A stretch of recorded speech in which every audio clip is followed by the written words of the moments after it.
There goes the neighborhood.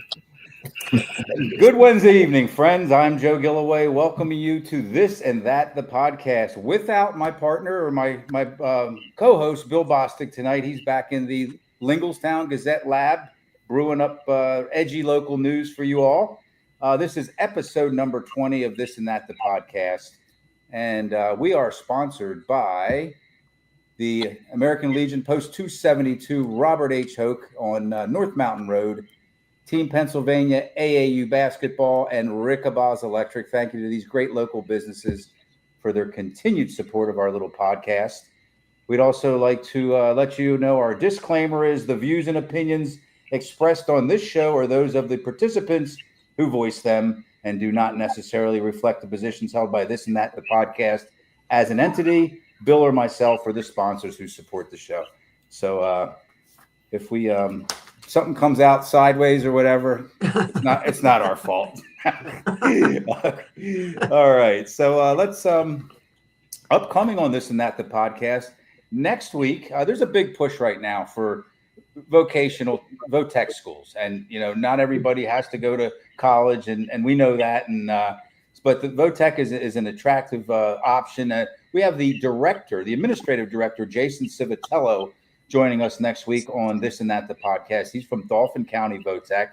And then I'm currently sourcing sixth-term Dauphin County Commissioner George Hartwick. So we're called This and That because it truly is this and that we cover. There's never two shows in a row where we even have similar types of guests or topics, and that's what's fun and exciting about this. So tonight's This and That, the podcast, will take us down an entirely different path than any of our prior episodes. We brought together a group of the legendary team of personalities from the AM 1230 WKBO radio station that dominated the central Pennsylvania airwaves for the better part of the 1970s.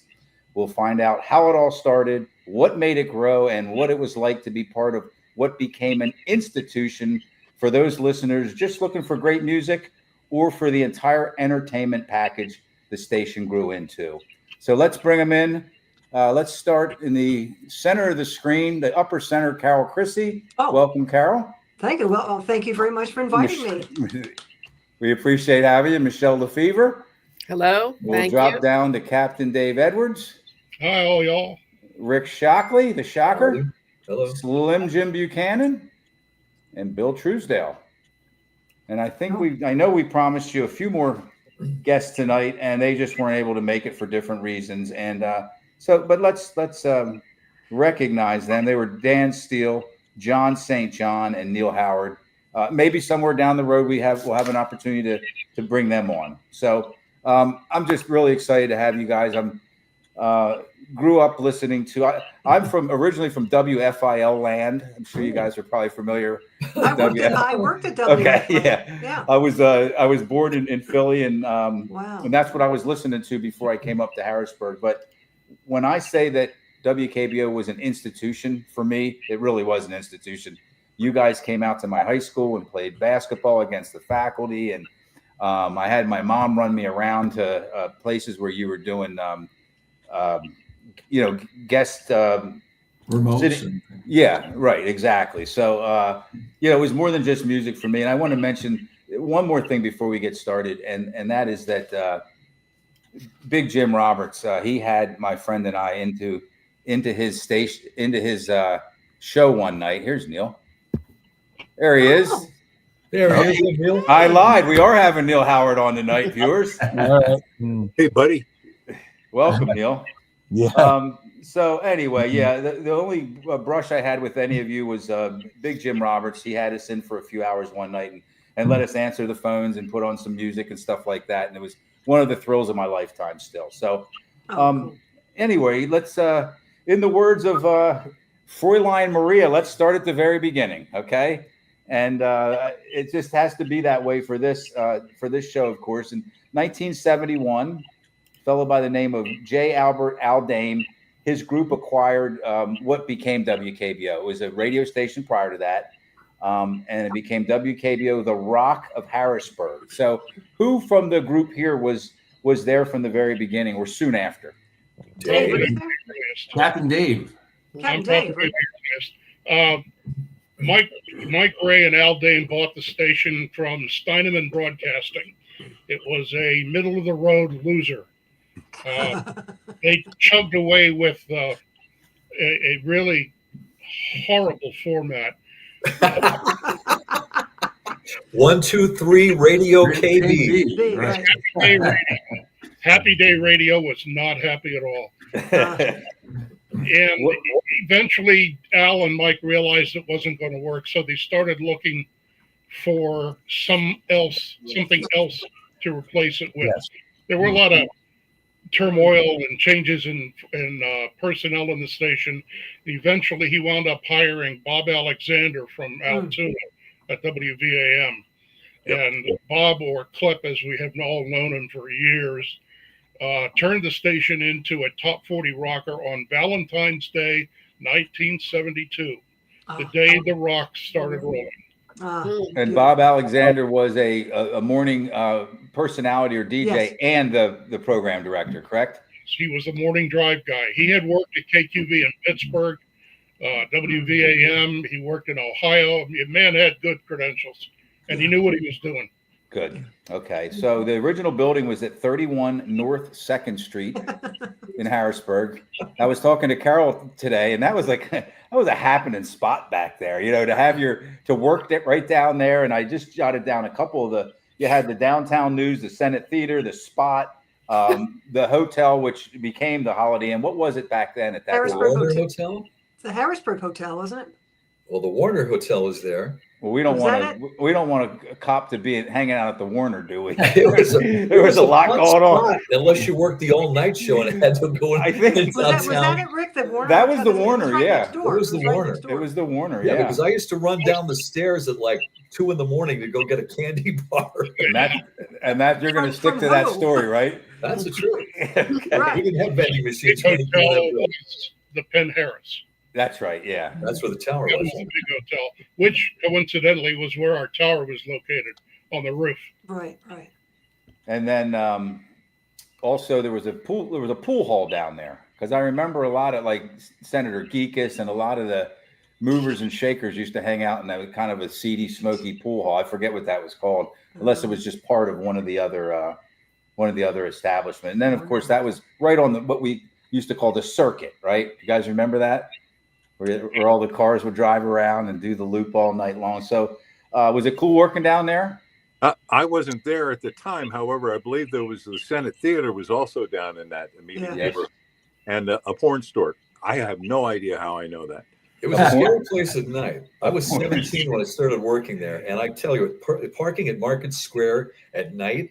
It was Right. not But fun. then there were some really strange people. Right. And I got there. I got there at 5 a.m. because I was starting, the newscasts early.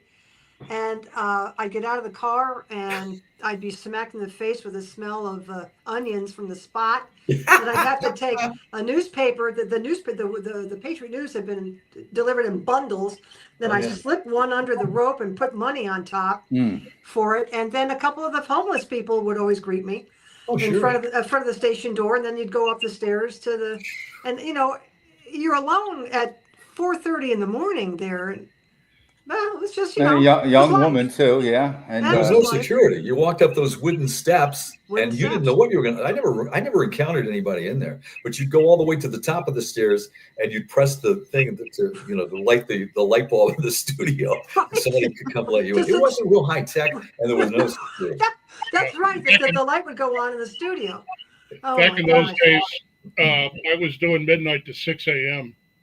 And I would get to work at 11 o'clock at night, park at the curb, and step over the latest drunk of the day to get into the building.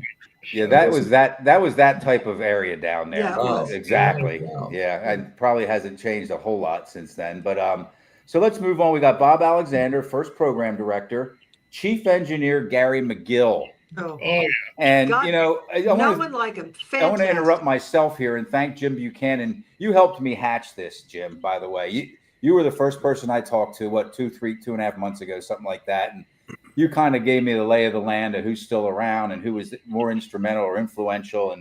And I just thought that some people other than the radio personalities have to be mentioned here tonight. And I think Gary McGill is one of those people. Who wants to talk a little bit about Gary McGill, chief The engineer? The only thing I know about Gary McGill was the fact that he had a Dave, you were close to Gary. Gary McGill was a genius and didn't realize it. He served in the Air Force. He started working at WVAM as an engineer in Altoona. That call sign shows up quite a bit in our history. And we needed one down in Harrisburg at KBO. We had an engineer, but he wasn't really that good. So he talked Gary into coming down to Harrisburg. And the first thing he said was, when he walked in and looked at the place, he said, "Where's the Red Cross sign?" The place looked like it belonged in a hospital. It was horrible.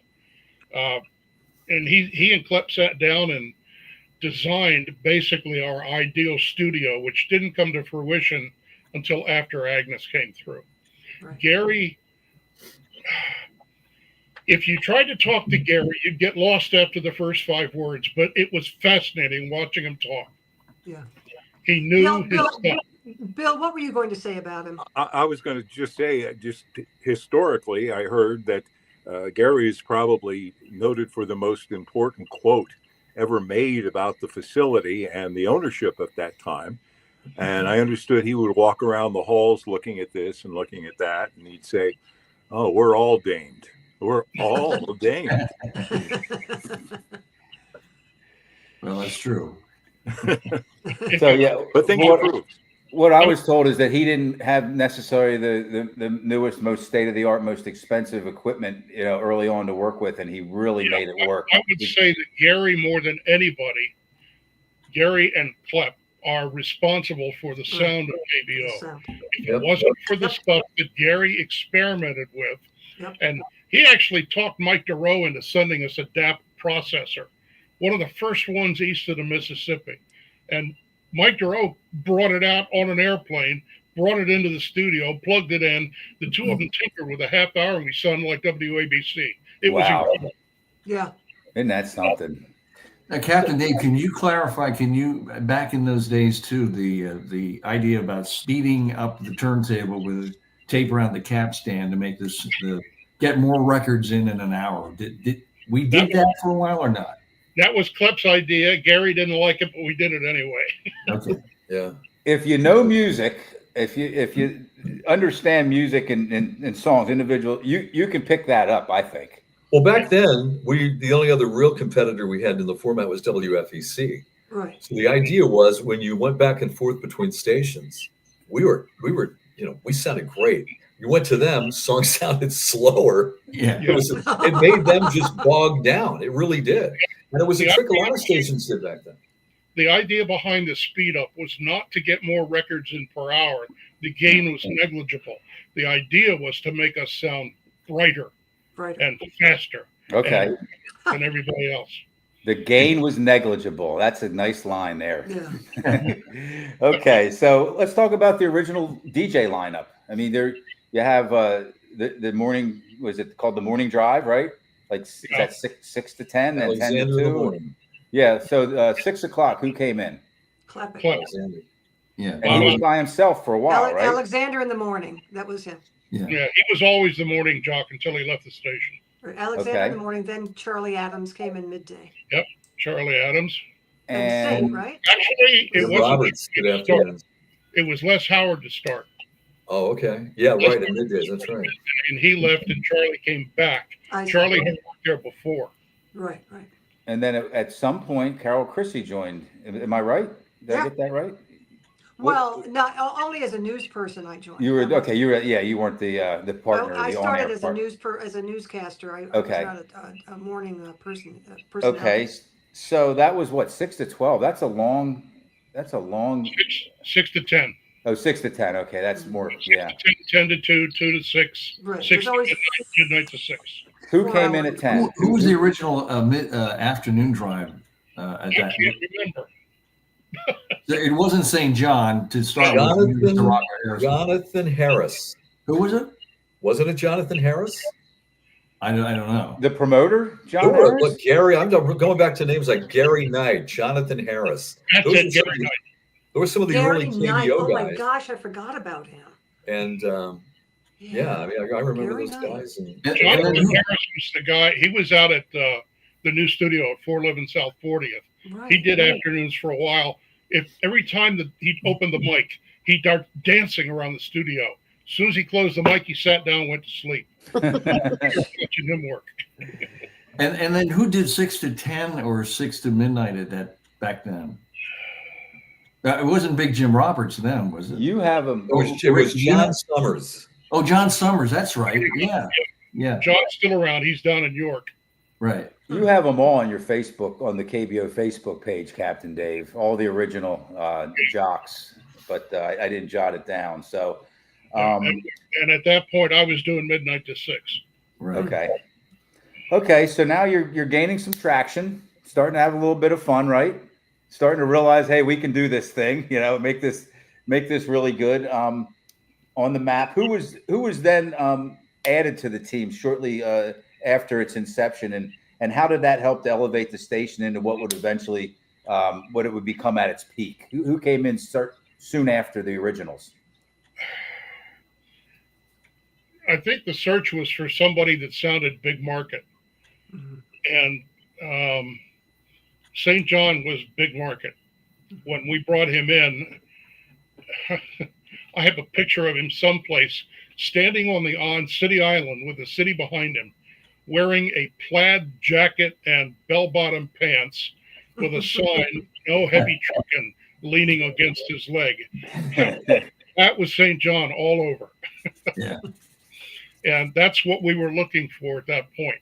People that sounded like they were in Philadelphia or New York, not Harrisburg. Right. And then that's something how that you wouldn't even think, just as a normal person like myself, a pedestrian, that would be a thing, But I mean, I know the difference between a country person and a city person, but you're talking the difference between a smaller city voice or DJ and a big city DJ. Yep. And St. John was one of those, huh? I have a story for you if you have a moment for it. Certainly. I cannot attribute this as absolutely accurate because it came from Clip, but we were playing stuff that nobody else was touching at that time, at least locally. We were on hits as fast as they were distributed from the record hawkers. And there was a point in time where I think Snuff Garrett, who was still doing street work at that point, as well as studio production, went to New York, talked to Rick Sklar, tried to get him to push a record. And Sklar turned around to him and said, "Is KBO on it?" He said, "No." He said, when they're on it, we'll play it. Oh, nice. Wow. Now, you can take that for what it's worth, but I've heard it so many different times. I tend to believe it. So now you guys are gathering some momentum, and you move out to 411 South 40th Street. And for those that are unfamiliar, it's 40th Street, but it's up behind where the movie theater, the Yep. Correct? Near the Harrisburg East Mall. Yep. And up on the hill. And that was called what? Is that called The Rock? What was called The Rock? Wasn't there something affect? The station, the building was United Republic Insurance Company. Right. Okay. We were known as the Rock of Harrisburg even then, though, right? Okay, even before that. Okay. Yeah. But a The beautiful Rock of building. I mean, altogether different digs up there, right? Oh, yeah. Did that kind of mean you guys were starting to get some momentum and having a little bit of success? The fact that was it still Al Dame? Did he have a lot to do with the day-to-day stuff? Did he come in and tell you this is what we're planning on doing? He never bothered me. No. Okay. He left programming to his program directors. Right. Okay. Good. He was smart. And let me bring Neil Howard in here. Neil, when did you join these the station and at what capacity? I joined the station in December '79 as the afternoon drive guy. Okay. So you weren't around quite where we are now in the story, right? No. I promise you I'll bring you back in, okay? And you can jump in whenever you want anyway, of course. Sure. And okay. So let's switch gears here. I find this very interesting, and I'm sure that our viewers are going to want to know this. on-air names, radio names. Okay, some of you used your real names, and they were actually really good names. Some of you have radio names.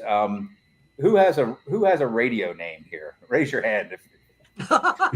Slim Jim Buchanan. Okay, Yeah. and I'm not going to ask you what your real name is. That's not the point of this. But Carrie how'd you come up Bradshaw. with? Well, Slim Jim is just a cool sounding, but so Buchanan's not your last name, right, Jim?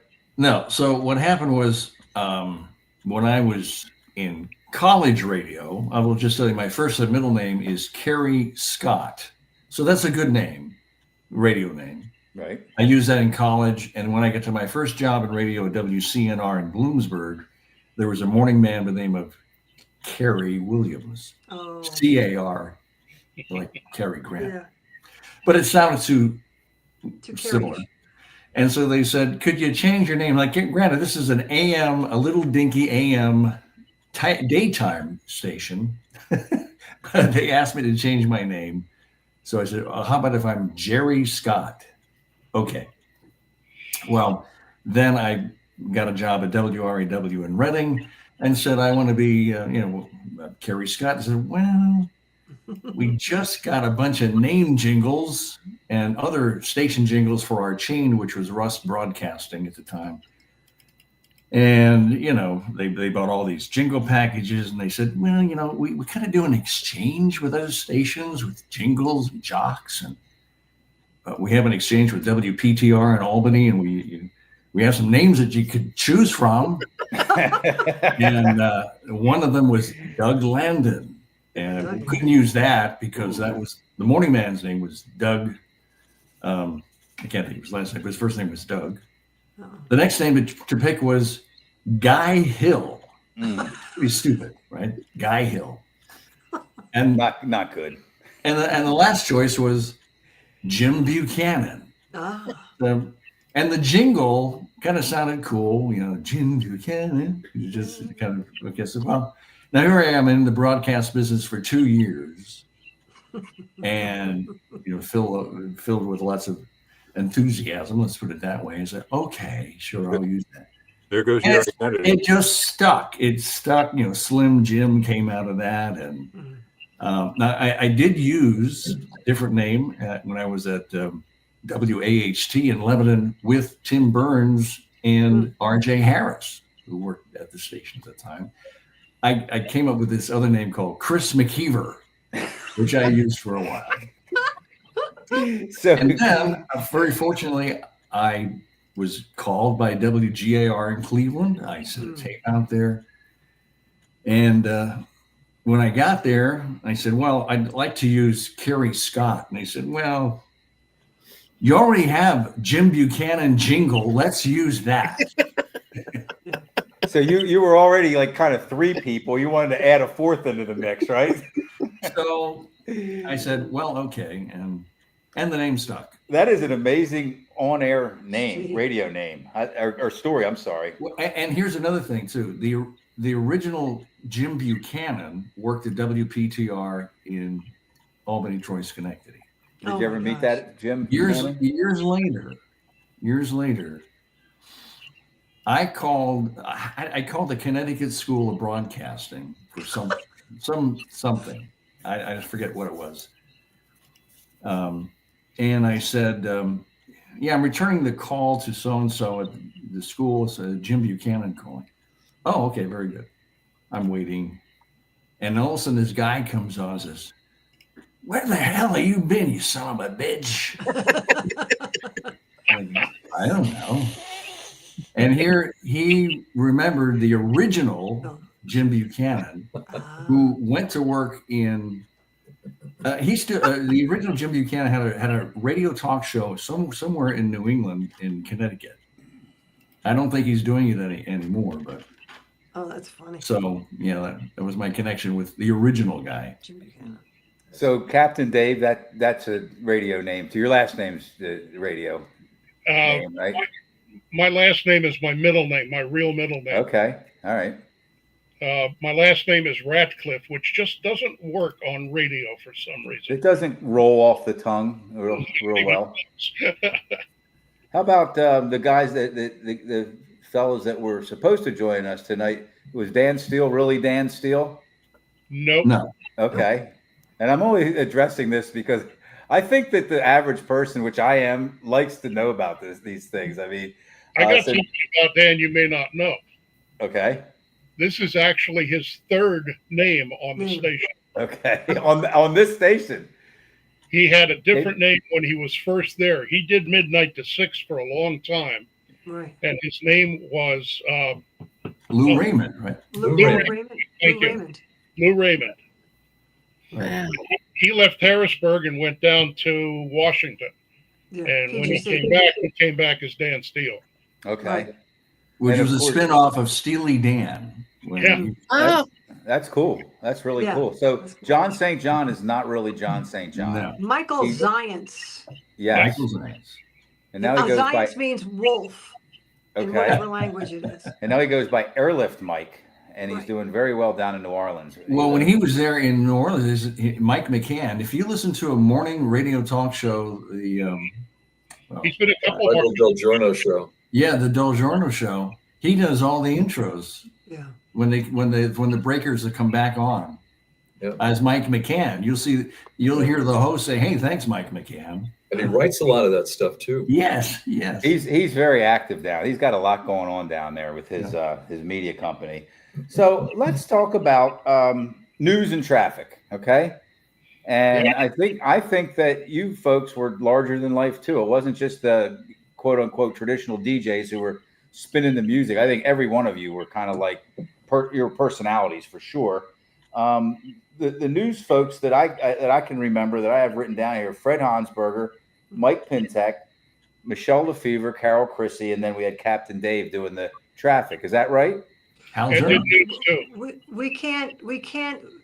We can't not mention Tom Sinkovitz and Hal German. Okay, good. Okay. Because it was Tom Sinkovitz, who was the news director, that really I think elevated the classiness of KBO at the time, because he brought a real professional way of delivering the news. He had been in the Armed Forces radio. He knew what he was doing. He knew how to write. And he brought in Hal German, who was a brilliant writer. And I think that they consciously wanted, I think, a woman as a third member of that news team to be more so the news was basically from the morning through the afternoon. And I think that the news department became very well known in the city because of the professionalism of Tom Sinkovitz. He set the tone. And I must say, director? He was the news director, yeah. Okay. Before he went to HPTV. Right. But Michelle and I are from the same hometown. Her father was my English teacher in high school. I've known Michelle since she was a little girl, because they lived right behind the high school. How does that happen? How does that happen? And I did not know. I don't think I knew, Michelle, that you were at WKBO when you arrived there. Actually, I was hired right out of college. I graduated in May in 78, and I started in July of 78. Okay. And I believe that's when they decided they were moving towards having Mike Pintek was news director. Right. In fact, Mike told me years ago, it was just right before he died, he told me that I wasn't the original choice of everybody for everybody to fill that spot to co-anchor the morning news with him, but he believed in me. And it was funny because talking about name changes, I was hired for a contingency basis, like a month, for like $160 a week to see if I would work out, because I had not worked professionally. I had had an internship at Channel 6 Action News in Philly, and then in college I did news and I did DJing. So I was something new.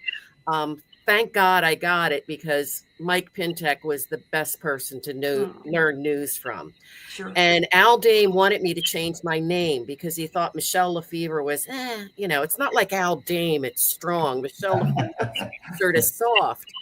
And I went to do my first, it was a minute update. And they didn't tell me ahead of time when I was going to do it. And they told me, go ahead and do it. Thank God. And then I had to sign off. So I just said, Michelle Lefevre, WKBO News. You called me about 10 minutes later I did. and said, "Are you related to the Lefevers?" Oh my God! It meant so much to me. Oh, I don't remember. Because I was filling your shoes. I mean, you were the person. You were in TV. Oh my God! So that stuck with me, and That's a I fabulous came story. back to me, and I thought when I saw you a couple years ago at our high school, I should have shared that story with you. Oh, that's fantastic. How about Mike Pintek? Anybody want to say anything about Mike Pintek? I guess you both worked with him, obviously. He's the best. Such a talented group. I mean, think about where radio is today. Find a radio station with news people. No, they don't have it. They might have someone doing news for 10 radio stations within their cluster or more.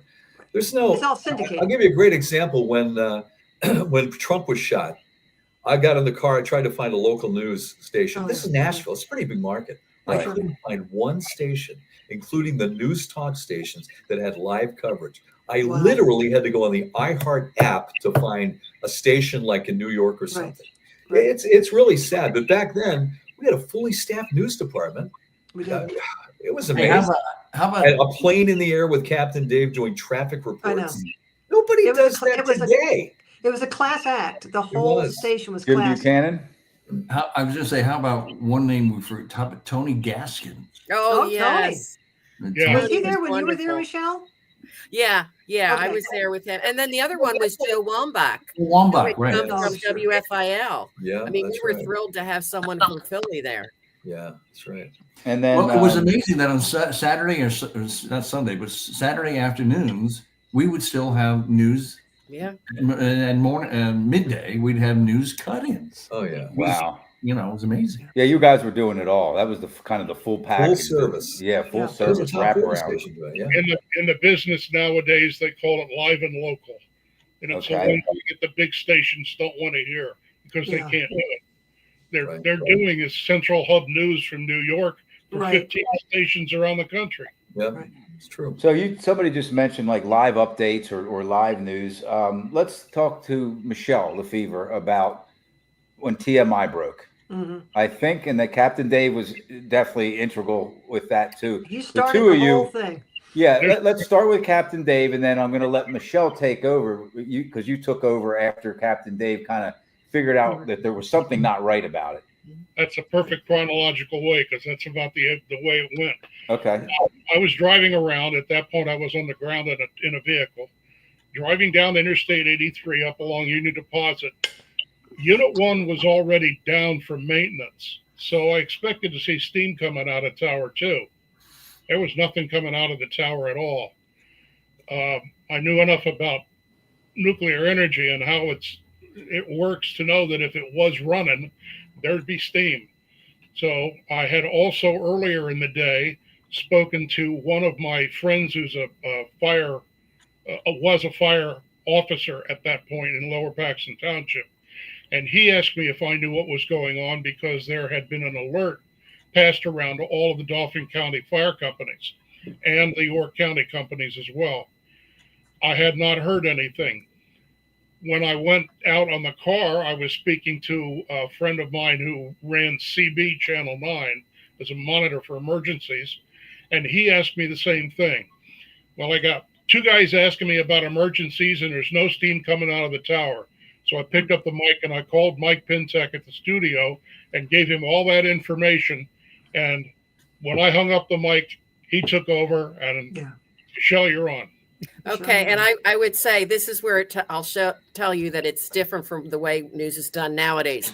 Mike always insisted that we had to have verification of at least two sources before we could report anything. Yeah. Mike had me, and when I would come in at 6 o'clock in the morning, and my first job was to call every county emergency preparedness office and ask if anything happened overnight.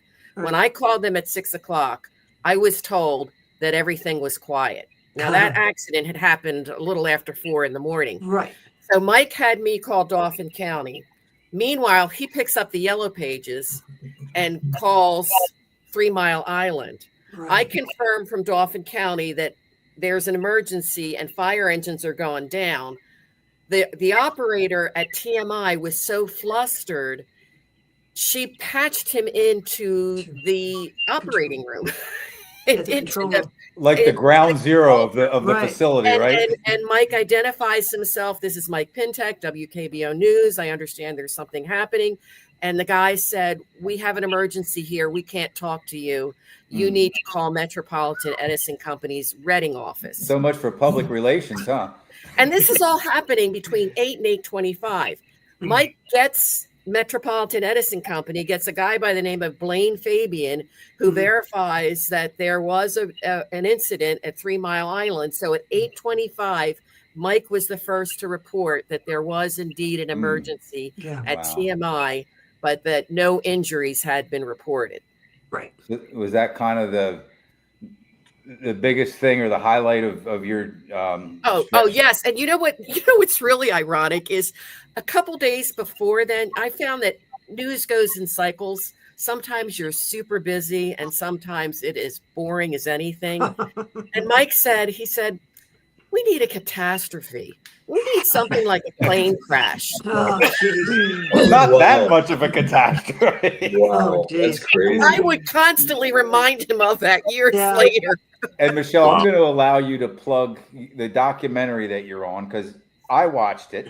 You recommended it. It was very good, and I want you to plug it because it was a great documentary. And I want people to watch it. Yeah, thank you. It's Radioactive: The Women of 3 Mile Island, and it's streaming on Apple Plus and on Prime. But it is an indie film. You do have to purchase it. But what's interesting is Dan Steele's wife was involved with a group of women called the Concerned Mothers of 3 Mile Island, and it follows them because they fought to find answers because they were concerned about their families and fought all the way to the Supreme Court to try to not have 3 Mile Island start up again. She was pregnant, was she not, Linda? Yes, she was. She was pregnant. Right. And there was a heroic pro bono attorney. I think she worked pro bono, right? It was a woman. Yes, she did. She did. And I mean, it was just amazing to see what these women did. And they brought me in basically to tell the background story, what I just told you with Captain Dave and Mike essentially breaking the story so that I was in it. But it was these women, what they did to try to find out what's happening. And to try to keep the place shut down. And of course, now they're talking about starting it up again. Okay, we did find out that Linda's pregnancy was successful and that her son is now a musician playing in Central Pennsylvania. Yep. Oh, that was her older boy, Scott Crasher. Her second son was the pregnancy. Oh, Kevin. okay. Yeah, okay. he's So that's TMI baby, I guess. He was right? the TMI baby, Kevin. Yeah, he's very successful event planner in North Carolina. But you're right, Scott. They call him Crasher. Is a successful singer in Central Pennsylvania. He's doing very well. Sounds great. Yeah. So do yourselves a favor and rent the women of TMI or the women of 3 Mile Island? Radioactive: The Women of 3 Mile Island. I paid for it and I didn't regret it at all. I mean, look, we pay $10 or $12 to go see a crappy movie these days, right? Sure. So it's really not that much to pay for a good one. Okay, so about this time, your presence in the community. I mentioned early during the introduction that the station became kind of an entertainment package. I don't know how else to put it. It was more than just great on-air personalities, more than music, more than news. You guys were out in the community, interacting, doing guest appearances. You guys had a basketball team and a softball team. I remember that WKBO played some of the faculty members at my high school. Were any of you playing any of those sports? Rick Shockley? Yeah, we used to pack high school gyms. I was in there. It was packed. It was amazing, and people would love to. And Klepek thought he was the coach of an NBA team. He did, Alexander. I mean, he took it so seriously. It was like, these guys were serious. You're not stretching it. Those gyms were packed for that because I live out in Colonial Park, Lower Paxton Township. So I would go if you play Central Dauphin or Central Dauphin East, and the gyms were more crowded than they were for the real games. Gosh. And here's the funny thing about KBO, because I grew up in West Hanover Township. You could hear the station during the day. At night, you could hardly hear us in West Hanover Township. I mean, Linglestown. The signal, right? Are you saying the signal wasn't as strong? Right, they're very weak 250 watts at night. Ran We had down no a Sunday. power at night. Wow. Yeah, it was a pretty remarkable station from that standpoint. But So who liked being a celebrity, a local personality or local celebrity? Was that fun? Because you were, okay, whether you like it or not, or whether you own up to it or not, you guys were celebrities. I've often said if you don't want to be recognized, then don't be in radio or TV. Right. That's If you right. don't want people to come up with you to you Right. and say, "Oh, I watch you," or "I listen to you," and we enjoy it so much, then get out of the business. Yeah. So Yeah. I think you have to be gracious about it, and that's who you are, and that's the job you have. Mm-hmm. And it was, I think we all took it in stride. We did it.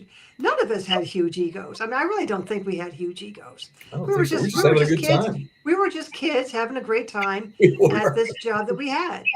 We were And, just having and fun. In town. it wasn't look at me, look at me, look at me. We weren't We like have a that. viewer Yeah. comment here. Russell Core said WKBO played basketball at Cedar Cliff High School too. That's So right. Sure. you guys probably got around. Oh yeah, we got around. We all got around. I can tell you that. That's for another podcast, right? Was that the same Rusty I didn't Core? mean it like that. Is that the same Come on. Rusty Core that was in sales later on at KBO? There was a Rusty Core in sales. I don't remember that name. That was Don't when we forget- moved to Front Street. We didn't just do basketball like everybody's used to seeing. We had a donkey basketball team too, I do remember that too. and the snake lady at halftime. Oh Yeah. wow. It was amazing. Klepek's, and I had conversations with him because when I got into programming, I called him and had some conversations with him. And I remember him saying, Shock, it's all about balloons and confetti. P.T. Barnum, Right. balloons and confetti. Yeah. Yep. That was it. And it was make it big, make it a party. And that's what he did with KBO. He made it a party. Wow. Draw 'em into the Let me tent. say something about Clip since you brought him up again. The man had an ear and eye for talent. Yeah. The man in the middle of the picture here, that guy down in Tennessee or wherever he is, was picked up from a Kmart, believe it or not. That's where he got discovered. Now tell Oh me, wow. That's true. Like, was it On a blue light special. I was going to say, was he a blue light special? Yeah. Tell And us- I always, tell I had us. always, when I was in high school, I always wanted to work at KBO. So make this really quick. All the people, all the departments say, Rick, do my blue light special because I like doing it. So one day I do a blue light special. It was for like Duraflame logs or something. And I knew who Klepek was. And I see this big, tall guy walking. He goes, did you do that announcement? I said, Oh, yes, sir, I did. He goes, Mm. Klep, to be in my office at 9:00 on Monday. Wow. Well, you can imagine I almost fell over. That was that Oh, big city yeah. voice he was. Oh, man. And at the time, I was putting audition tapes together at WMSP. So I had a tape that I could take him. I would go in there and play like I was on KBO and make tapes. So I had a tape already ready to give him back then on reel to reel. And he hired me to do part-time. Okay, we have another viewer comment here. Ask Neil about Steelton softball games. Neil, we had to get you in here, buddy. yeah. Steelton softball game. Is that something that you would know about? Because one of our viewers thinks you would. Well, I'm not exactly sure. I think he's probably talking about. We played a lot of games around the area, of course, and one of them I recall was a game against a Steelton team. Yeah, they're not going to try to let you win down there. That's for sure. Well, they had a real team, uniforms, everything. I mean, now I know this is very unwoke, but we had girls on the team, and these were not girls who were good softball players, Right. We just kind of did it for the publicity, for the image, I suppose, Sure. and for the PR. For the fun of it, right? And sometimes we didn't get enough people on the field, so we would have to borrow from the other team. 9 times out of 10, borrowing from the other team wasn't such a big deal. Can we have a couple of your guys? Yeah, sure. Well, this was Steelton. Oh, Guy says to me when I said, "Well, I think we only have 8 people. Can you lend us one of your?" Oh no, God. You're going to play with 8. watching you guys. I've been watching you guys practice. No, we're not giving you anybody. I thought, That's great. what is this? The 7th game of the World Series? They're not called Title Town for nothing, Neil. Man, these guys played for blood. Jeez. Mm. I mean, this was not fun. And we all wanted, we couldn't wait until the last out. Oh, man. We could get the hell out. I mean, That's great. we just wanted to go home. Yes. I remember most of the games were fun, but not that one. That's probably the game the caller's referring to. Oh, that's funny. So now that we are in that era, that kind of era of what we're talking about tonight, Neil, what was your role at WKBO, and how did you like being there? I came, as I said, in December of '79 as the afternoon guy, and I was on 2 to 6. I think Rick, you were filling in at the time when McKeever left. Wasn't that his name, Mitch McKeever? Mitch McKeever. Yes. That can't be a real name. Well, Mitch Braswell. Okay, that's too radio-ish. That's a cool name. Mitch McKeever replaced John St. John. Right. Okay. And he filled in, and I guess McKeever, even though he was there for a while, I think he was more of an interim guy. Yeah. And they hired me to come in as the permanent afternoon guy, and I came in and did that from 2 to 6. And yeah, Rick was filling in, and then when I came in, Rick went back to his regular 6 to 10. Right. I think Neil, you want to tell him why? At that time, I was the program director. Would you like to tell him why I hired you?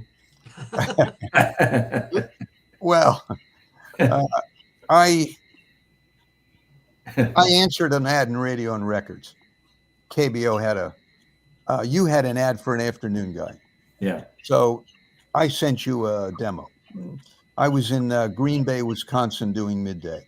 Oh my gosh. And I sent you a tape. And on this particular demo, I was part of it was doing the weather. Of course, we all do the weather. Now, before you go any further, though, at that particular time, which was 1979, after TMI, the station was kind of becoming a little bit more mellow, more laid back. It wasn't like a real, hot top 40 in your face kind of station. So, go ahead. Yeah, and to that point, to Slim's point, I was not a real hot top 40 jock. I was more of a middle of the road guy. And I said something on the tape, doing a kind of a normal perfunctory weather forecast. Yeah, it's going to be sunny today, 45 degrees, but all that's changing, you see. And I did it in an English accent, probably better than I just did. And somehow, when Slim heard this, he got all excited. He said, "Well, that was kind of neat. Mm-hmm. I haven't heard that before." And he called me up. And then later on, I found out that that little piece of dialogue that I said in British dialect was what attracted him to my tape. Well, it was a David Niven, wasn't it? David Niven imitation? No, it wasn't David Niven. It was Peter Sellers. Oh, Peter Sellers, yes. Yes, he said it in a commercial. He was doing TWA commercials. Yeah. Yeah. Well, airlines used to be like this, but all that's changing, you see. It sounds good after 50 years. How about Bill Truesdale? Tell us where you fit into all this, when you started and your role there and your experience at WKBO. Well, I'm the last man of this group. I was hired by Tim Burns. And Slim had gone and Neil was still there. And as a matter of fact, Neil and I were the only two here that were working together then. I came from WDDL in Lancaster, which was also a Steinman station that never learned from what they could have learned by listening to WKBO. They were going through the throes of trying to figure out a format. They hired a guy by the name of Rick Lewis, who was at LAN, which was a pretty hot top 40 station in Lancaster, to get DDL kind of whipped into shape. So I came from there. Tim Burns hired me.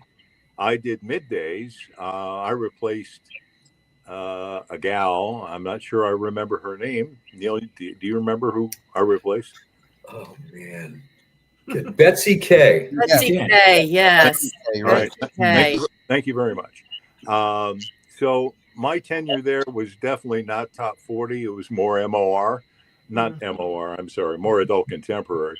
But what I really enjoyed about it was the freedom that I had, which was laid by all the predecessors.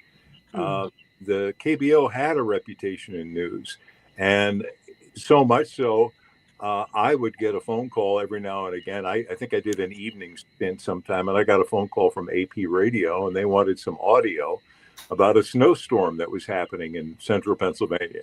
So I wasn't a news guy, but anyway, they wanted some audio. So I went in and ripped the copy that was in the newsroom and gave them an AP story from Harrisburg, Pennsylvania.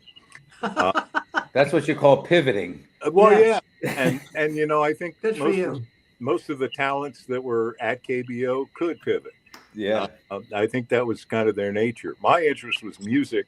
Tim Burns basically hired me to start programming the music, and it got a little bit looser.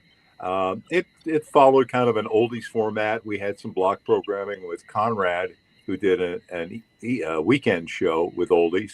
I kind of Conrad, the teacher creature. Yeah. I expanded that a little bit. I did a thing called Lunchtime at the Oldies. And then I also did a program called the Harrisburg Hall of Fame, which featured artists, music from central Pennsylvania from the various groups that had preceded me.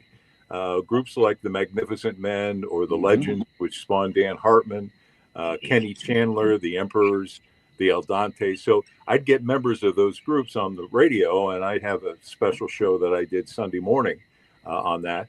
And both our listeners liked it very much. I can't say it was well listened to. God love them. I certainly did enjoy doing it. And I still do that. I mean, I still look for Pennsylvania music artists, and I'm a rabid fan of the local music scene in the area. So my tenure at KBO, I just feel exceedingly fortunate that all the people that preceded me did, because again, they laid the foundation. When you're talking about Pintech and you're talking about so many of the other talents that were there, all those guys, though I may have never met them, I knew them because of the reputation that they had prior to my starting. So I was up at the 40th Street. That's where I started my tenure. At that time, I was living in Lancaster. So I commuted from Lancaster to Harrisburg for probably about a year. And I ended up being there for 5 years, from 81 to 85. And then we went through all sorts of amazing gyrations in the mid 80s. And Neil can attest to some of them. Amazing, Jerry. We're going to bring Neil back in. Neil's got something. I just wanted to say that when I did come in, my news person was Michelle Lefevre. Okay. The news person who she would come in and do the news.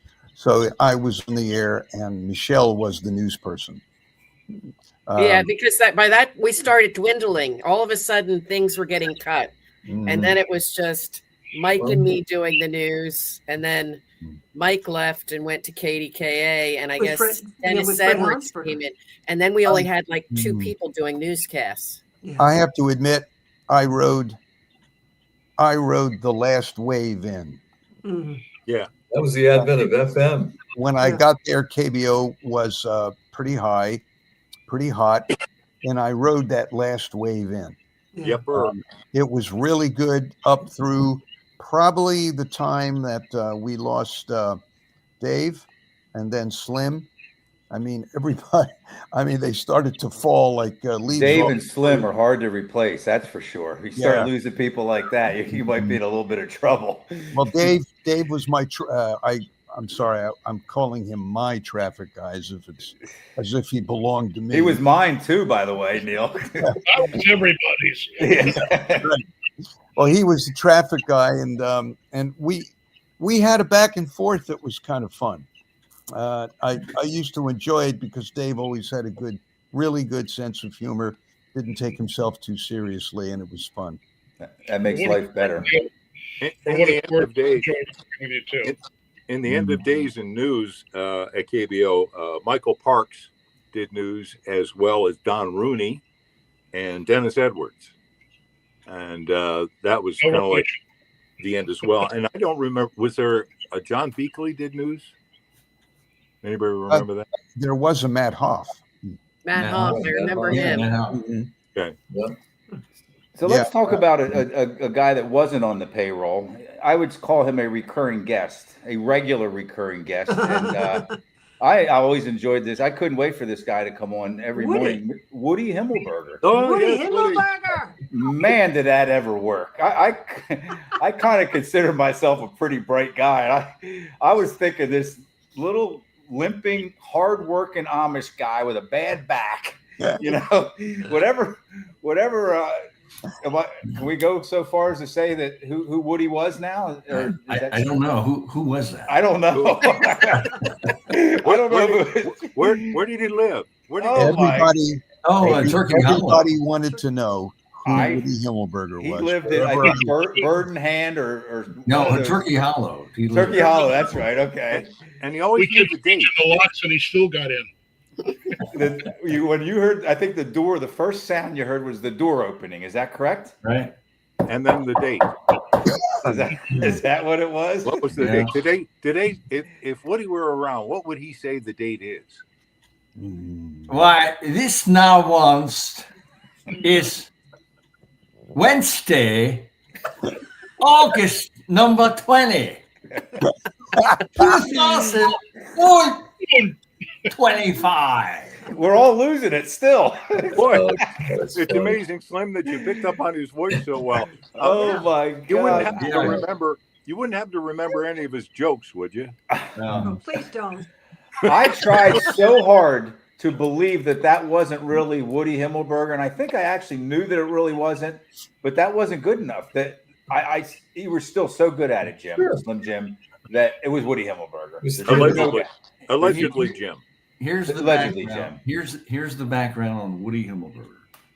The name Woody Himmelberger, Woodrow Himmelberger, was my 8th grade history teacher. Okay. So he would always, and he was I went to school in Berks County in a very Dutchified region of Berks County. And he was from Fleetwood. Of course, he would say, I'm from Fleetwood now. Fleetwood. And he would always say, believe you me, in the class in high school. But anyway, so that's the name. I get to work at WGAR in Cleveland, which was a very personality-oriented station. It was doing the all-night show. And the guy who was doing 8 to midnight remembered that at WSBA, which is in New York, had an all-night jock who would have the janitor come in at 12:05 or 12:10. The guy would come in and, hey, can I come into the studio? And he'd come in and tell a corny joke and play the trumpet as a fanfare for the next day, tear the calendar, and it's the new day. That's great. I like that. And he said, that would be a good bid for you to do it on the midnight show. And I said, well, he said, do you do a character voice? I said, well, because at that time we would tape it and then you'd talk to yourself on the tape and that's how you do a bit for air. And I said, well, he said, I'll help you out and we'll do it sometime. Well, he never did. So well, the only voice that I could think of that I did well was a Pennsylvania Dutchman. Now, in Cleveland, there's no Pennsylvania Dutch. A lot of Polish people, but not a lot of Pennsylvania Dutch. So it really didn't go over all that well. But I did the bit, same thing. We're knocking the door. Here comes Woody in, tells a corny joke. He has the Liechtensteiners, right? A fanfare, and it's 1992 or whatever. And then, happy day. He gets out and walks out. So when I was hired at WKBO by Dan Steele, we got to talking about major market radio and what did you do in Cleveland? I said, yeah, I did this bit with changing the calendars. Well, how did that go? I told him, and he said, we should try that. That sounds kind of interesting. And of course, Carol, you were an integral part of that when we started it. And I to tell you, I don't know. I mean, it brings me a lot of joy to know that people enjoyed it so much, but it just took off. It was a phenomenon. Now, and a little bit of a side story. Years later, when Dan and I worked together at Q106 in York, this was after the WKBO years, we brought back Woody Himmelberger, and we ran Woody for governor. And how'd he do? Well, he did get some votes. Did he? I would have voted for you. And we set up this promotion. You talk about balloons and confetti, Rick. We set up this promotion at the Hershey Hotel, Sunday afternoon, mid-October, football season. And the idea was that Woody is going to run for governor against, that Thornbush guy, Dickie Thornbush. Anyway, and the general manager at that station said, "So you got to get a get up. You're going to campaign, or you're going to do a campaign speech." All right. So we hired the Heidelberg Polka Band out of Berks County to be the Liechtensteiners. I got in this outfit with a beard and an Amish shirt, jacket, hat. And the night before, Dan and I went through jokes and introduction routine. So Sunday afternoon at the Hotel Hershey, we're getting ready for this. And when I walked in to the lobby, if I don't know if you're all familiar with the Hotel Hershey with the different levels, there was a guy there that the thing was going to start at, I think, 3:00 in the afternoon. This guy was there at 1 p.m. with a hat on, with an arrow through it, with ring bologna, in the arrows and arrow, and said, "Woody for governor." I thought, well, so you had at least one vote. You knew that, right? Yeah. So we're getting ready for this whole thing. We had guys dressed up like Secret Service, and we saw all these cars coming in, and I thought, well, there must be some event here at the hotel. Well, it turns out they were coming to see Woody Himmelberger give his campaign speech to be governor of Pennsylvania. The entire lower level of the Hotel Hershey lobby and the upper balcony was packed. Oh my gosh. And I just could not believe what was happening. Here's my radio career, all the things that I thought would be good with my radio. That would turn out to be the most, I wouldn't say attractive, but pull out the most amount of people. Anyway, it was just phenomenal. And to answer your question, yes, Woody, we found out from the Dauphin County voters registration or whatever, Woody got 6 votes. That's good. That's good. 6 write-in votes. That's great. Well, I was a big fan. So just so you know, I loved Woody Himmelberger. Slim, how long did you to make that a long story, but that's how it all started, and still today, here we are. We're talking about it. Slim, how long did you do Woody on KBO? How long did that continue? Did you do that continued? That continued through. I left in September or October of 80. So okay, so through that started in early 1976. Mm-hmm. So, 4 years or so. Right. Okay. Yeah, and I mean that continued after when Tim Burns and Heidi Kramer were there. We still did the bit. Okay. Yeah, Michelle, you were still there then, right? Yeah, I left in 82. Yeah. Okay. Yeah. So when would you guys say? We're not going to talk too much about kind of what happened, after everything. The best things have to end. Okay. You guys had a great stretch, and was it FM radio? Was it disco? I mean, there were some things going on there, like in the late 70s into the early 80s that may have been the culprits or may not. I don't know. Carol, you and I were talking about that earlier today. That particular time period of the late 70s was the beginning of when people no longer needed to tune into the radio to hear their music, they can now tape it, put it on cassette, have their playlists. There was also now the little Atari, Coleco games. These are all kind of beginning distractions from right. That happened, and you also had FM that was really blooming. FM really took a bite out of us. FM did it. KBO was an anomaly. The fact that it lasted as long as it did into the 80s, as far as you're right. And I think it only lasted as long as it did into the 80s. And I'm going to repeat myself because of the groundwork that you guys did early on in regard to establishing it as such a primary listened to radio station in the market.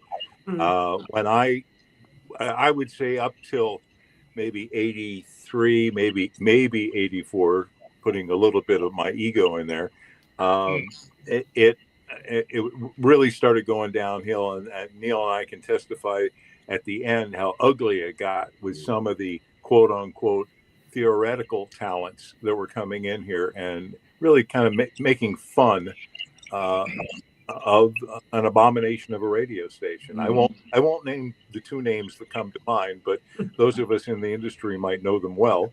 And I know one of them has passed. The other one, I have no idea where he is, and I don't really care to know. But by the time they showed up, whatever goodwill had been created by KBO through all those years was beginning to dissipate. And I was just hanging on because I was still sort of kind of having fun by doing the Hall of Fame and lunchtime at the Oldies and Truesdale Trivia. But that was more of a motivation from my ego than really kind of keeping the radio station going. And I also went out. I did have some fun with the KBO kids. That was going out to the junior high school or elementary schools and asking them, topical questions of the day. Says, what was the last thing your mom told you you couldn't buy? And then I get their answers and I play it back on the radio. So that was a bit of fun that I had towards the end. And then by that time, I went into business for myself with a native son, Kenny Chandler, who was one of those musicians from Pennsylvania. Nice. Well, there were valiant efforts to save. I mean, AKB was just losing market share, and the revenues were going down. Especially when Tim left. Rick, you were part of the station, and Neil, you were part of the station when we went to this Harrisburg, a special place to be kind of idea, and that worked for a little while, but it just faded away. Yeah. I think the station was the personalities, okay, and I know that there were a lot of other things that kind of factored in, of course, the ideas that you guys had, but it's the people. No matter what it is, it's the people. Whether it's a football team or a radio station or a TV program, it's the people. It starts and ends with the people. And when the people started, leaving for, let's just say greener pastures or better offers or whatever it was, what's left? Joe. Yeah. I think something else that factors into this is that the originality that we had at KBO was not really there in all the other stations. Look at the contests that we did, the confetti and balloons that Shock mentioned. We did the cracker contest. We did the 3 oldies in the trunk of a Mustang and gave away a Mustang. Wow. Just all of the contests that we did, nobody else is doing that. They're giving away $20 or $30 or $40 or something like that. But they're not giving away big prizes. Well, it was the people that came up with those ideas, though, too. Yeah, it was that and all the programming elements, and we were connected to the community through the contests, and it just sounded big time. It was larger than life, Jim. It was larger than life. The jingles, the promos, our clock rotation of music.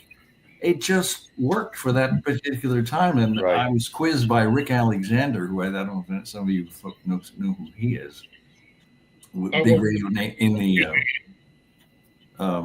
the Chambersburg area. But he talked to me. He said, "Hey, when you were music director, do you still have some of the hot clocks and all this?" I said, "No." I mean, we just kind of listened to what some of the bigger stations were doing. We watched what was happening with radio and records. We just had a sense of excitement, and we put it together. Dan Steele was really, followed what the groundwork that Klepek that Bob Alexander had started. And as I was talking with Carol earlier today, Dan said, "Hey, we got to do 4-hour shifts." Well, that's unheard of now, but he's established that as a way of giving jocks a time to sound big time. Right. Yeah, it was very much a lightning in the bottle kind of scenario, I think. And the Beatles really only lasted for 7 years, and you guys know that. So I think you guys had a great run, Well, the other thing I wanted to mention is that he couldn't join us tonight, but Terry Hartzell was part of he was the creative director at the time, copywriter. And at that particular time, obviously radio stations have commercials, but the local commercials sounded pretty damn good as compared to, we obviously we had big ratings, and we had the McDonald's, we had, all the beer commercials, Rolling Rock, whatever. And that then combined with a local commercial that was produced with some creativity, that was also part of this station. Yeah. Ian Dunlap, Callan Kinback, two come to mind. One other name which I don't think we've mentioned, which I think is integral, especially towards the latter years of KBO, is Chris Andre. Who also went on and found some significant broadcast experience with HP, and also being the voice of the Harrisburg Senators. I think it would be an injustice not to mention him. Absolutely. So I've got two more things I'd like to do here. I want to go around the horn. Can I ask you guys what you're doing now? Is that okay? Let's start with Carol. Well, Craig and I have been married for 23 years. We have moved 10 times in those 23 years as he goes up the anchor ladder, I guess. But I am known throughout the Midwest as a cellist and a writer. Sweet. Craig gave me back, I hadn't touched my cello in 28 years during my career. And in 2004, my husband had my cello totally refurbished for me and gave it to me for my birthday gift in 2004. Oh, it's so romantic. It really is. No, he gave me back. Well, Michelle, you knew I was a cellist at Springfield High School. She got an award recently for it. Yeah, the music was my at life. The high school. And he gave me back my music. He gave me back my youth, and now I'm playing all over the Midwest. Awesome. You got a great hubby there. We know that. I do. Craig is great, and I'm the cellist at Creighton University mostly. Oh, awesome. Okay. Carol, did you do any anchor TV work in Omaha? No. When I married Craig, he was a colleague of mine in Buffalo, where I was the main anchor for 23 years at the CBS affiliate, and he was there as well. I retired from broadcasting when I married Craig, so he could continue. And I've gotten to I'm a writer for print and then the cello, so that's what I've been doing. It's like a second chapter. Very talented, well-rounded woman. Okay, Michelle Lefevre, what are you up to now? Where is she? There she is. I all of a sudden I keep getting buffering. I don't know what's going on. That's I'm down in my basement. You're good now. All right. What you want to know what I'm doing now? If you want to share it with us. Well, I retired in 2014. After KBO, I went on to be a freelance TV reporter at the state capitol. So I was a stringer for Channel 6 in Philadelphia, Channel 4 in Pittsburgh, Channel 6 in Johnstown, and Channel 24 in Erie, and a couple radio stations. Cool. I then had my first child in 1985, and I was a stay-at-home mom for 7 years. And then when my kids went to school, I started working at their small private schools and turned to development fundraising, which I figure is very similar to being a reporter because I love to talk to people. So I get to talk to donors. So I retired from the University of Delaware, where I was a major guest fundraiser for the University of Delaware's College of Engineering. I'm retired now. I tell people I'm living, I am CEO of Living the Life because that's what I'm doing now. That's awesome. All right. Captain Dave Edwards.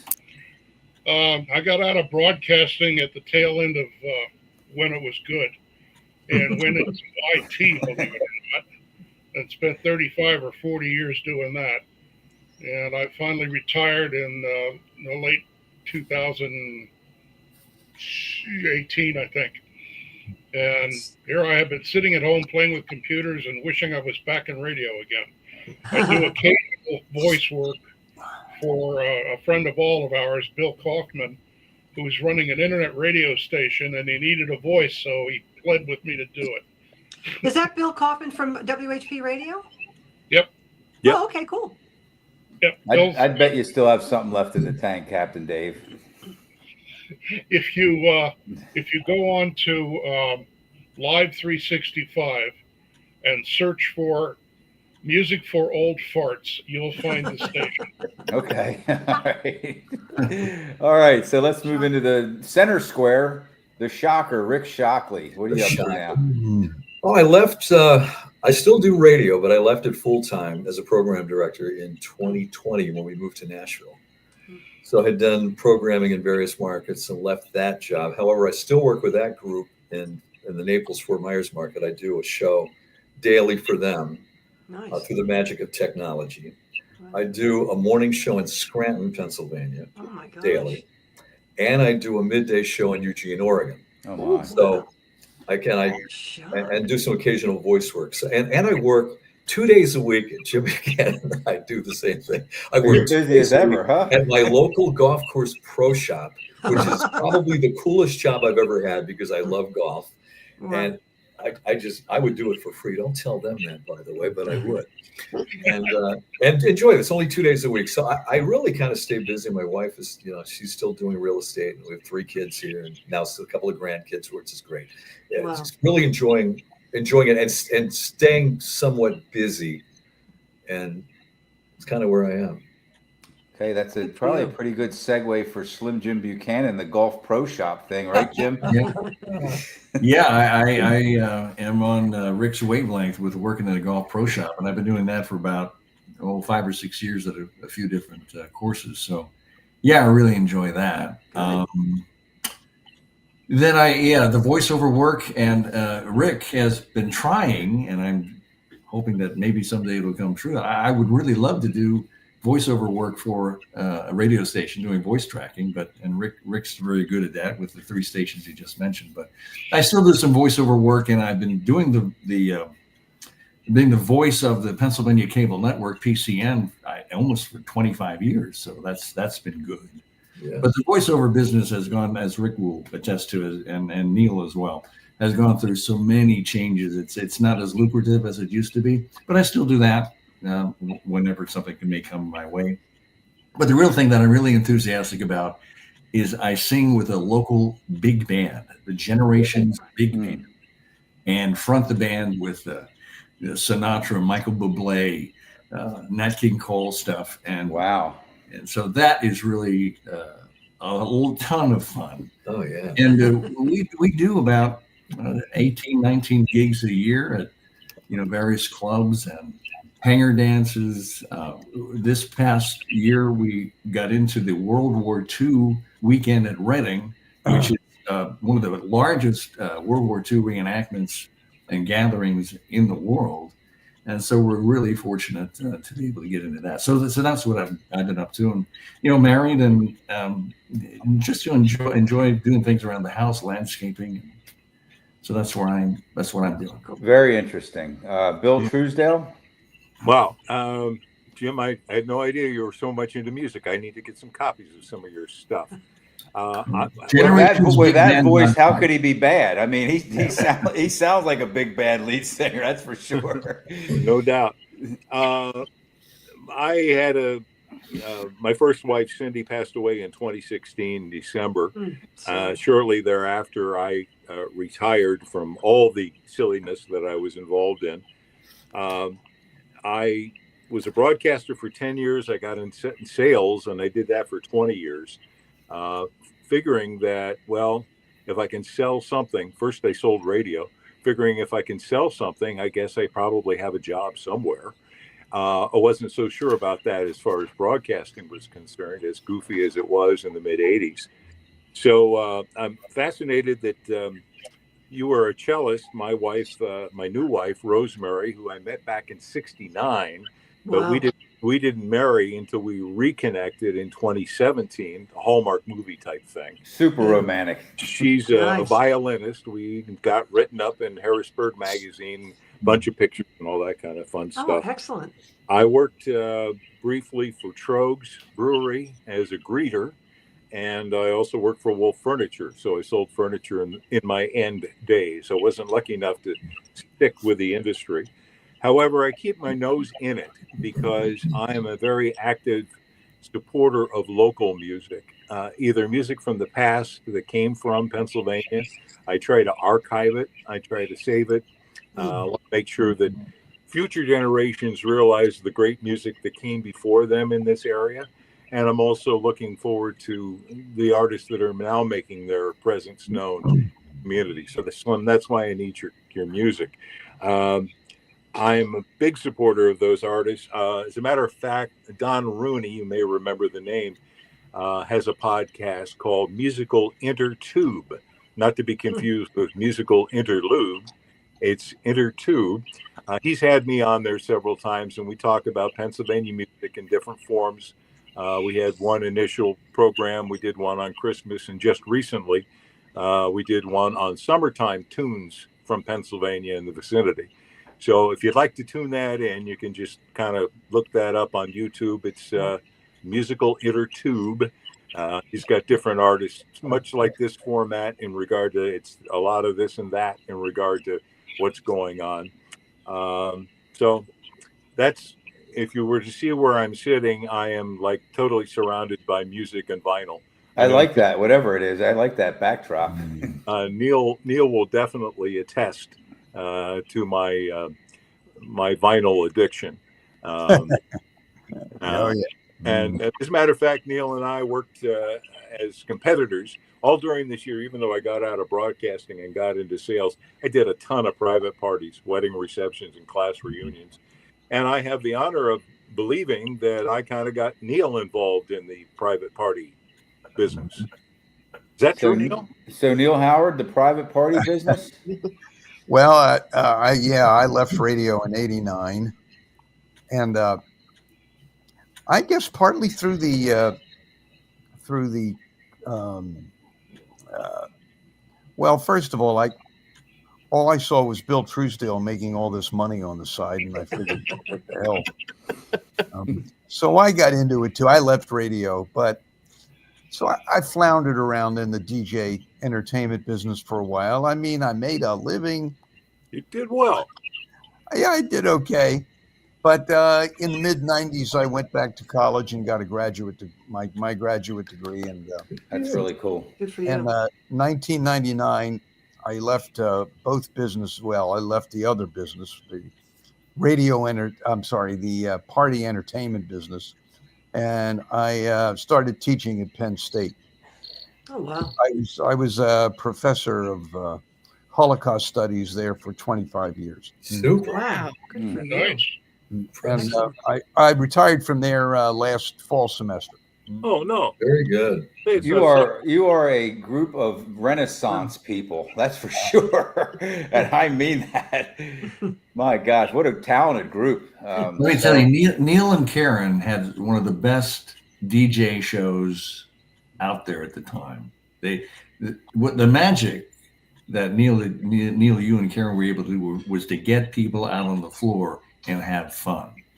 And I thought that was, in fact, I thought that's never going to work for you. Remember we had these discussions? Because that's not what I thought of you as a personality. But you made it work, and it was great. That's awesome. I think I must have told people, I think I told more than one person, I wouldn't do that kind of work if my life depended on it. And then there I was. I spent 20 years doing DJ entertainment work. And yet, the only way Karen and I were going to see each other on the weekends is if she did the gigs with me. Oh, cute. So she did. So we were a team, and we did gigs together. Yes. Wonderful. The attire, the top hat, the games, the air inflatable thing. That was something that was something I wouldn't do. I'd let the music do the talk. Right. I'd let the music bring him out on the dance floor, but you literally grabbed a hold of him, brought him right. Well, we had to distinguish ourselves from the competition somehow, and the competition was pretty. Sounds like you did. You know, when you've got Bill Truesdales out there, so we had to kind of differentiate ourselves, and yeah, we did that. It was fun. It was silly. You were great. I mean, all right, so they were all very interesting, and I'm glad I asked. And let's close with this. There's some friends of yours, and Carol and I talked earlier today, and I was not going to do this show without recognizing, and I'm sure I'm leaving some people out, but these are friends of yours, colleagues of yours, people you had a lot of fun with, you worked hard with. Oh yeah. And you know, I know who they are. You of course know who they are, but you know, let's start in the upper left. If anybody just wants to share some sentiments, Heidi Kramer. Heidi, yeah. And Heidi was my dear friend, and you know, we grew up together. We were in our 20s, both, you know, morning people. So, you know, we had certain bedtimes, but we would go out and we remained friends. We were in each other's weddings. Our first childs were each a month apart. But she died way too early. She was like 52, 53. She married the sports director at the station, did she not? Yes. Rush Small, and they wound up, the last I had seen them, they wound up in Houston, because I believe he was working I think he did the ice hockey probably for whatever the Houston team was, and she wound up having a boy and a girl, and basically spent time raising the kids, and would do some weekend shifts down in Houston area. Yeah, Russ and I became friendly. He went on to do color for the Minnesota North Stars. Yeah, that's what. Okay. He came down from Boston, so he was sort of a lost soul, and we became friends at least for the time he was there. But we didn't stay in touch. And Heidi was great working with Tim Burns too. And that's, you know, I came on after those two guys, Burns and Kramer. Well, you know, Bill, then they worked together at WAHT originally. Yeah. And what happened was when I became program director, of course, Dan left, and I said, well, who can we hire to do? Well, actually, no. Let me go back. Carol, you left. Yeah. And I remember, I used to work with Heidi Kramer. She might be a good addition to the station. So she came on board and worked with Dan, and it was Steel and Company with Heidi. Right. And then when Dan left, we were thinking, well, who do we get for morning drive? Well, her old partner, Tim Burns. So then the morning show became Tim and Heidi. Okay. How about Big Jim Roberts? That's the only connection I had with WKBO. A friend of mine's father knew Jim Roberts. He allowed me to come in when I was like 11 or 12 years old, answer phones, play music, and just hang out for the whole thing. And it was like I just met the Pope or the best, you know, the Super Bowl winning quarterback. That's how I felt about you guys and that night about Jim Roberts. I got a story about JR if you want to hear it. Certainly. Jim Roberts did not have a radio voice. He had the talent. He had everything that it takes to be a radio star, and he used it. But somebody once said at a gathering, JR doesn't have a radio voice. And he said that to Klepp. And Klepp turned to the guy and said, yeah, but he doesn't know that. How about it? That's great. That's great. That's a true story. JR left us and went to Providence, Rhode Island to work at WPRO. You can't find much better market than Providence, Rhode Island. Right. PRO was big guns back then. I think he was a PD, wasn't he, Bucky? No, he went up with Gary Berkowitz to Providence and then ended up going to WROR in Boston. So he took his bad radio voice to another great job, right? And he still didn't know it. But he wound up eventually down in Florida working at a country music station. He was the program director. And he was diagnosed with cancer, and we lost him. Okay. So there was a couple different pictures I had of Mike Pintak, and I figured I'd share the one that probably you guys would recognize as, when you all worked together and knew one another. And he's in the upper right. And who wants to talk briefly about Mike Pintak? Wow. Michelle, why don't you take this one? Yeah, I would say he was the best boss, and we didn't see eye to eye. I mean, he was ultra conservative, I was ultra liberal, but he taught me everything I knew, and I was glad that we stayed in contact through the years. And I was trying to get him involved with this latest TMI project, and he was interested, but then unfortunately, I learned he got pancreatic cancer and died very quickly afterwards. Yeah, most of these people died of cancer, and Dan Steele made that clear in the documentary you were in, Michelle. Mm-hmm. So Chris Andre, we just mentioned him maybe 10 minutes ago, and I wasn't going to let this show lapse without mentioning him again. Who wants to talk about Chris Andre? Well, I went to college with Chris. We both went to school at the Williamsport Area Community College. Whack. We were whackers. And when we were looking for a, working at WKBO at the time with Dan Steele as the program director, he said, "Do you know anybody?" I said, "Well, I know the guy I went to college with, and he works, I think, in the Williamsport area, Chris Andre." He's really Rick Andre, and then he came on board at KBO at the time. And Shock, you were really close with Rick. Yeah, Chris is great. He did 2 to 6 in the morning. I did 10 to 2 at night, and we hung out a lot together. We had it's sad. I mean, it's just those were great times and great people. They really were. He was a good guy. And then of course he went on to be the voice of the Senators. Right. That's fantastic. His favorite quote is, "What the fill in the blank." Right. That's why we read the disclaimer at the. There you go.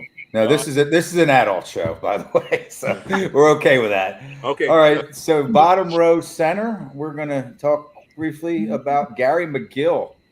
Yeah, a story about Gary.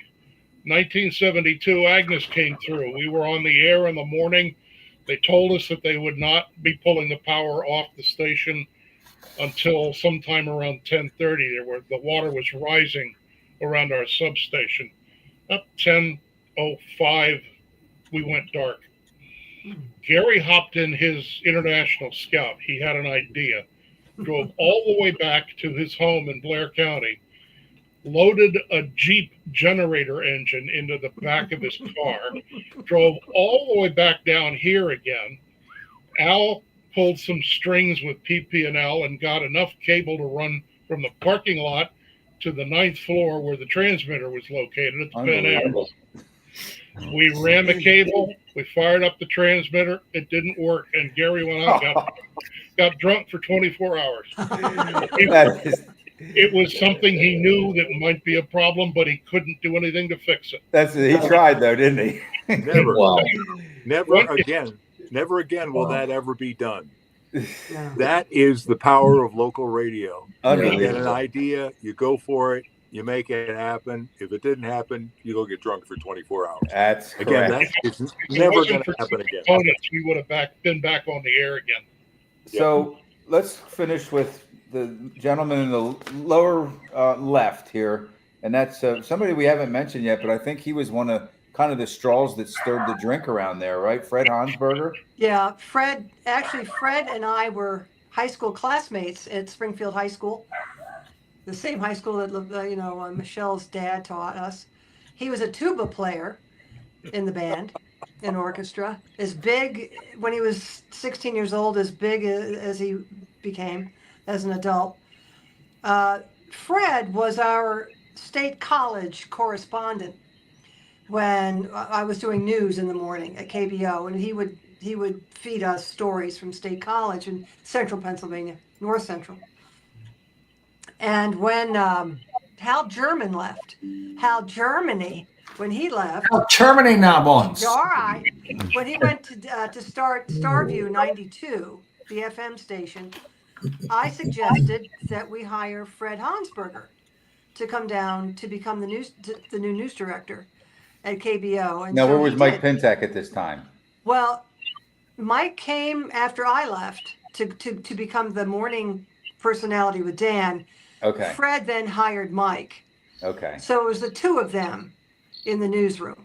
And like I said, Fred was this larger than life, funny guy that just, he lit up a room wherever he was. And you just couldn't help but love Fred. And he really brought an energy and a very light, fun atmosphere to KBO. He was phenomenal.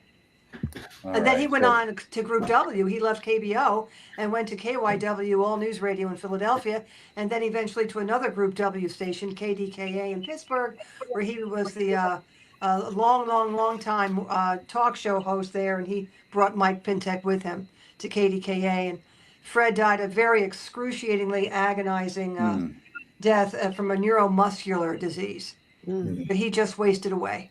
So a lot of talent, a lot of great friends, a lot of hardworking radio people. Definitely not forgotten.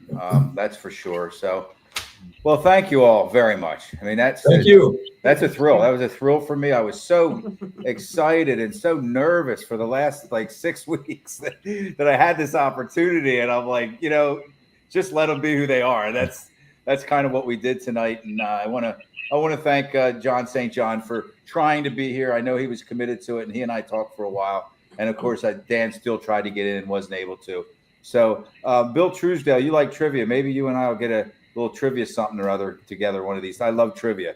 I have the whole file of all the Truesdale trivia questions I ever had. All right, maybe we'll do something along those lines. So, thank you very much. Thank we you. got Carol. Great to see everybody. Michelle Lefevre, Captain Dave Edwards, you guys. The Shocker, Rick Shockley, see you all. Slim Jim Buchanan, Bill Truesdale, and Neil Howard. We really appreciate it. Yep. Nice to see you, Shock.